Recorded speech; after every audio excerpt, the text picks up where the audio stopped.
अस्सलाम वालेकुम सर।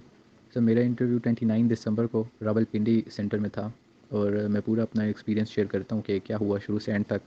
सबसे पहले मेरा टाइम था 10 बजे और जाते साथ उन्होंने एक ब्लैंक पेपर दे दिया था। उसके ऊपर एक इंग्लिश का टॉपिक था, डेफिनेशन ऑफ सक्सेसफुल लाइफ और कौमी इत्तेहाद।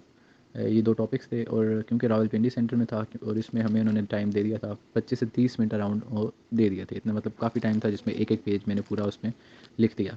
पूरा पेज मैंने एक इंग्लिश का भी पूरा पेज लिखा था और मैंने उर्दू का भी पूरा पेज टॉपिक लिख दिया था ऐसे का। उसके बाद काफ़ी फ्राइडे था क्योंकि काफ़ी ज़्यादा हमें वेट करना पड़ा। अराउंड 100 स्टूडेंट्स तो होंगे, तकरीबन 100 स्टूडेंट्स थे और हमारा जब शुरू हुआ तो जुम्मे के बाद हुआ। 4 बजे मेरा इंटरव्यू स्टार्ट हुआ और सबसे पहले मैं इंटरव्यू के लिए वेट कर रहा था। तो पहले इंटरव्यू के लिए मतलब काफ़ी वेट करना पड़ा। उसके बाद मेरी बारी आई, मेरी टर्न आई तो मैंने दरवाज़ा नॉक नहीं किया। मैं दरवाज़ा ओपन करके मैंने कहा सर मैं कम इन। तो उन्होंने कहा यस कम इन और मैं एक चेयर के पास जाके खड़ा हो गया और मैं सलाम करने ही लगा कि उन्होंने कहा कि सिट डाउन। तो फिर मैंने थैंक यू कहा और उन्होंने फ़ौरन कहा कि इंट्रोड्यूस योरसेल्फ। तो मैंने अपना पूरा इंट्रोडक्शन दिया जिसमें मैंने अपना नाम, अपने वालिद का नाम, अपनी एजुकेशन, सिबलिंग्स के बारे में और उसके अलावा सिबलिंग्स के बारे में, अपनी हॉबीज़।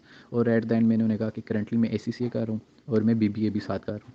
तो उन्होंने कहा अच्छा BBA कर रहे हो, कौन सी यूनिवर्सिटी से कर रहे हो? तो मैंने कहा सर बिम्स यूनिवर्सिटी से। उन्हें समझ नहीं आई कि कौन सी यूनिवर्सिटी से। उन्होंने फिर पूछा कि कौन सी यूनिवर्सिटी से? मैंने कहा बिम्स यूनिवर्सिटी से कर रहा हूँ जो कि एरिड से एफिलिएटेड यूनिवर्सिटी है। उन्होंने कहा अच्छा बिम्स की फुल फॉर्म बताओ। तो मैंने बता दी, Barani institute of management and sciences. फिर उन्होंने कहा okay okay gentleman can you speak on why Pakistan is not a developed country.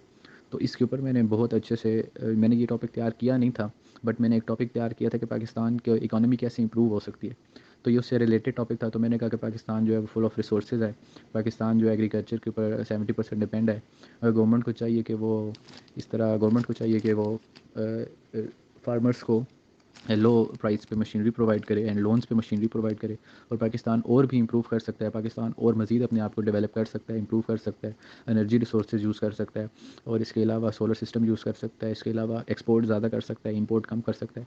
मतलब मैंने जो अपना टॉपिक तैयार किया था इससे रिलेटेड था तो मैंने वो बीच में मतलब इंक्लूड कर दिया और काफ़ी अच्छा मैंने अपने इंग्लिश में पोर्ट्रे किया अपनी बात। तो उनको मतलब और वो ऐसे इस वक्त पे वो काफ़ी मतलब घूर घूर के देख रहे थे ऐसे कि जैसे मतलब कि मैं कंफ्यूज हो जाऊँ, लेकिन मैं कंफ्यूज नहीं हुआ। मैंने बहुत अपना इंग्लिश में अच्छा पोर्ट्रे किया और इसके लिए मैंने उन्हें कहा था कि sir can I take 10 seconds. और 10 सेकंड्स में मेरे अपने माइंड में फ़ौरन पॉइंट्स बनाए थे कि मैंने कैसे बोलना है और वही पॉइंट्स मैं सोच सोच के बोल रहा था। उसके बाद उन्होंने कहा उसके बाद क्योंकि मैंने कहा था कि मैं BBA कर रहा हूँ और उसके बाद उन्होंने मेरे से सॉरी फैमिली के बारे में पूछा कि फ़ैमिली में अर्न कौन कर रहा है, कमाई कौन कर रहा है। तो मैंने उनको बताया। उसके बाद उन्होंने मेरे से पूछा कि फ़ादर की, क्योंकि मेरी डेथ हुई है तो उनसे उन्होंने मेरे से पूछा कि आपकी फ़ादर की डेथ कब हुई थी, कैसे हुई थी। मैंने सारा उनको वो बताया और मेरे से उन्होंने कोई जनरल नॉलेज का क्वेश्चन नहीं किया। बाकी स्टूडेंट से जनरल नॉलेज के काफ़ी क्वेश्चन कर रहे थे। मैं एट द एंड बताऊंगा कि बाकी स्टूडेंट से उन्होंने जनरल नॉलेज के कैसे क्वेश्चंस, कौन से क्वेश्चंस किए थे। मेरे से not even a single question उन्होंने जनरल नॉलेज का या मैप रीडिंग का कुछ भी नहीं पूछा। फिर उन्होंने कहा कि साइकेट्रिस्ट के आपकी तरफ, तो फिर मैं साइकेट्रिस्ट की तरफ फेस कर लिया। उसके बाद साइकेट्रिस्ट ने मुझे कहा कि हाउ आर यू? मैंने कहा आई एम फाइन। और उन्होंने कहा कि व्हाट मेक्स यू हैप्पी? तो उसका मैंने जवाब दिया कि going to my village makes me happy and spend time with my village cousins makes me happy also when I go to park and when I go for hiking makes me happy when I see natural beauty that makes me happy. क्योंकि मैंने अपनी hobbies में भी लिखा था कि hiking करता हूँ, जॉगिंग करता हूँ, मॉर्निंग वॉक करता हूँ। तो इससे रिलेटेड मैंने ये सारा बोल दिया। तो उसके अलावा उन्होंने एक बहुत लंबा क्वेश्चन किया मुझसे कि आपकी कोई ज़िंदगी का ऐसा मोमेंट है, आपकी ज़िंदगी का कोई ऐसा मोमेंट है जिसको आप तब्दील करना चाहते हो या आपको वो पसंद ना हो, या टीन एज का कोई ऐसा लाइफ मोमेंट जो आपको अच्छा ना लगता हो। बट असल में मुझे ऐसा लग रहा था ये लंबा क्वेश्चन इसलिए कर रहे हैं ताकि वो सुने, ताकि वो देख सके कि मैं गुड लिसनर हूँ या नहीं। और दूसरे जो मेजर मेजर थे वो मुझे बड़े गौर से देख रहे थे और मैंने मैम की ये पूरी क्वेश्चन बाकायदा सुनी, अच्छे तरीके से सुनी। एक दो दफ़ा मैंने अपना सर भी हिलाया बीच में और बहुत अच्छे तरीके से सुनी। जब उनका क्वेश्चन कंप्लीट हो गया, मेन उसमें क्वेश्चन था कि कोई ऐसा मोमेंट है जो आप अपनी लाइफ को चेंज करना चाहते हो। तो मेन उनका मतलब था कि कोई रिग्रेटफुल मोमेंट है। तो मैंने 5 सेकंड तक खामोश रहा और 5 सेकंड के बाद मैंने उनको कहा no ma'am I don't think so there is any regretful moment in my life. उन्होंने कहा कि अच्छा जेंटलमैन आप सोच लें एक दफ़ा दोबारा, हो सकता है मे भी आपको याद आ जाए। फिर मैं दोबारा 5 सेकंड के लिए चुप रहा। मैंने कहा ma'am I don't remember any such incident in my life. तो उन्होंने कहा ओके। फिर उन्होंने मुझे पूछा कि फ़ैमिली की अर्निंग कितनी है। तो मैंने उनको बता दी कि मेरी फ़ैमिली की कितनी अर्निंग है। और फिर उन्होंने एट द एंड मुझसे ये क्वेश्चन किया कि अगर आप ऑल 3 चांसेस अपनी अवेल कर लेते हैं और आप रिकमेंड नहीं होते तो आप क्या करोगे? मैंने कहा कि आफ्टर ऑल 3 चांसेस कि चूज़ करने के बाद मैं रिकमेंड नहीं होता, तो then I definitely go with my ACCA which I am currently doing, and I will continue my BBA as well, which I have recently enrolled in, और and I'm sure that I will be succeed in this interview इंशाल्लाह। ये मैंने कहा, और उन्होंने कहा कि ठीक है। फिर उसके बाद में मेजर साहब ने कहा कि ठीक है, यू मैं गो नाउ। मैंने कहा thank you so much sir, ये कह के मैं उठ के आ गया। ये इतना ही मेरा इंटरव्यू था। मुझसे इन्होंने कोई जनरल नॉलेज का क्वेश्चन कोई कुछ नहीं किया, क्योंकि मैं बहुत ज़्यादा कॉन्फिडेंट था। मैंने अपनी जो बात की और जो मैंने अपनी स्पीकिंग टॉपिक पे बहुत अच्छा बोला, मे भी शायद इसलिए मुझे लगा कि फ़ील हुआ कि इन्होंने, इसलिए मुझसे कोई क्वेश्चन करने की ज़रूरत ही नहीं पड़ी। अराउंड 7 से 8-10 मिनट का मेरा इंटरव्यू था। मैं बीच में से कोई क्वेश्चन भूल गया हूँ, मुझे अभी याद नहीं आ रहे, और यही क्वेश्चन थे। और बाकियों से अब मेन बात आ जाती है कि बाकियों से उन्होंने क्या क्वेश्चंस किए थे, क्योंकि मैं सबसे पूछ रहा था जा जाके कि आपको क्या टॉपिक मिल रहा है, आपसे क्या क्वेश्चंस कर रहे हैं, और ताकि थोड़ा आइडिया हो जाए, उस पर बंदा बात कर ले। तो बाकियों से जो क्वेश्चन मेन कर रहे थे, वो मैप लेज़र लाइट हाथ में पकड़ा के मैप के ऊपर वो पूछ रहे थे कि आप सीज़ मार्क करें, रेड सी, ब्लैक सी, येलो सी, वाइट सी, डेड सी, ये सीज़ किधर हैं ये मार्क करें, और कैनाल्स मार्क करें, पनामा कैनाल किधर है, स्विस कैनाल किधर है, ये मार्क करें। क्योंकि काफ़ी स्टूडेंट्स ने, मुझे लगता है कि सिर्फ याद किया होता है, रटा मारा होता है कि कौन सी किधर है, बट मैप में उनको रीड नहीं करना आता, तो शायद में भी उन्होंने लेज़र लाइट इसलिए हाथ में दी हुई थी। तो मैंने तो सारा मैप्स में भी रीड किया हुआ था, और मेरा जनरल नॉलेज भी ठीक था, लेकिन उन्होंने मुझसे जनरल नॉलेज का कोई क्वेश्चन नहीं किया। और बाकियों को उन्होंने एक टॉपिक दिए थे कि एनर्जी क्राइसिस पे बात करें, पुअर के डीमेरिट्स पे बात करें, रिच के डीमेरिट्स पे बात करें। इसके अलावा वो जो क्वेश्चंस कर रहे थे, स्कार्स के बारे में पूछ रहे थे। उसके अलावा वापडा की फुल फॉर्म पूछ रहे थे।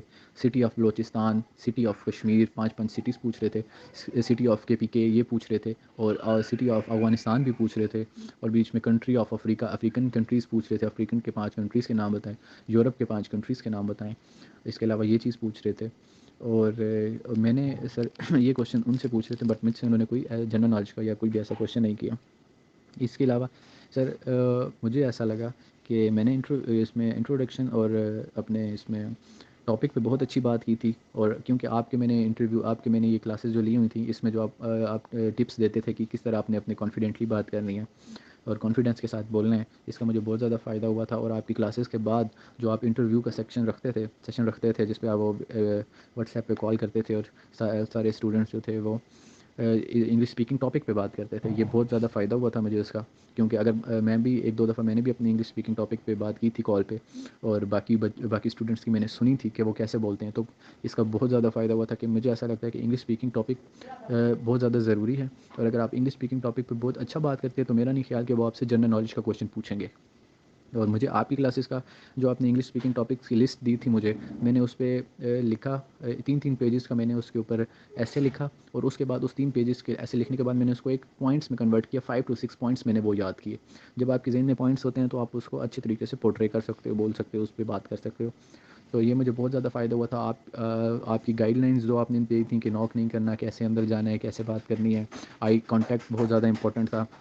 और आई कांटेक्ट और टोन आपकी बहुत ज़्यादा इंपॉर्टेंट होती है, कि आप किस टोन में बात कर रहे हो, इतना ज़्यादा ऊंची ना, जो आपने टिप्स दी थी वो बहुत ज़्यादा हेल्पफुल हुई थी। और मेन जो आप का इंटरव्यू सेशन होता है, वो बहुत ज़्यादा हेल्पफुल, मेरे लिए बहुत ज़्यादा हेल्पफुल रहा। और इसके अलावा सर कुछ टिप्स मैं दूंगा कि क्या टिप्स हो सकती हैं। सबसे पहले तो फर्स्ट टिप यह है कि आपकी फ़र्स्ट आउटलुक आपकी बहुत मैटर करती है, फर्स्ट इंप्रेशन। मतलब आप अच्छे कपड़े पहन के जाएँ, मैं तो कहूँगा आप 2 पीस पहन के जाएँ, पैंट शर्ट पहन के जाएँ। और जैसे आपने मुझे कहा था कि टाई और बेल्ट और शू एक कलर के होने चाहिए, तो मैंने तो ब्लैक पहने थे वो, और पैंट कोट पहन के गया था। और मैं सिर्फ, वैसे मैंने कभी क्लीन शेव कराई नहीं है, लेकिन मैंने क्लीन शेव करवाई थी इंटरव्यू के लिए, ताकि क्लीन लुक, फर्स्ट लुक अच्छी जाए। ये एक टिप है। और दूसरा, कॉन्फिडेंस आपके अंदर होना चाहिए, कॉन्फिडेंटली बात करें। अगला भी इंसान ही, अगला भी कुछ ये नहीं है कि अगला भी इंसान ही है, वो भी नॉर्मल बंदा है, आप कॉन्फिडेंटली बात करें। उसके अलावा आप मैप रीड करें, मैप रीडिंग आपको अच्छी होनी चाहिए। आई कांटेक्ट बहुत अच्छा होना चाहिए। और बीच में जब वो एक लॉन्ग क्वेश्चन करते हैं, सिर्फ ये देखने के लिए कि आप गुड लिसनर हैं या गुड लिसनर नहीं है, तो आप उनको अच्छे तरीके से सुने, और उनका क्वेश्चन पूरा होने के बाद 1-2 सेकंड लें और 3 सेकंड लें, तो आप अपनी बात पोर्ट्रे करें, अपनी बात करें। अगर आपको कोई क्वेश्चन नहीं आता, तो आप 2 सेकंड वेट करें, 2 सेकंड सोचें, उसके बाद कहें सॉरी सर कि ये क्वेश्चन का आंसर मुझे नहीं आता। तो ये 2-3 टिप्स थी। और सर आपकी क्लासेस का मुझे बहुत ज़्यादा फ़ायदा हुआ था, बहुत ज़्यादा हेल्पफुल था। और इसके इंटरव्यू टॉपिक और आपने जो टिप्स और गाइडलाइन प्रोवाइड की थी सर, आपकी गाइडलाइंस की वजह से और अपनी मेहनत की वजह से ये सारे कुछ चीज़ें मैटर करती है। और बाकी दुआओं की वजह से sir, thank you so much, आपने इतनी हेल्प की और बहुत ज़्यादा फ़ायदा हुआ था। Thank you so much. यही था मेरा 29 दिसंबर का रावलपिंडी सेंटर में इंटरव्यू।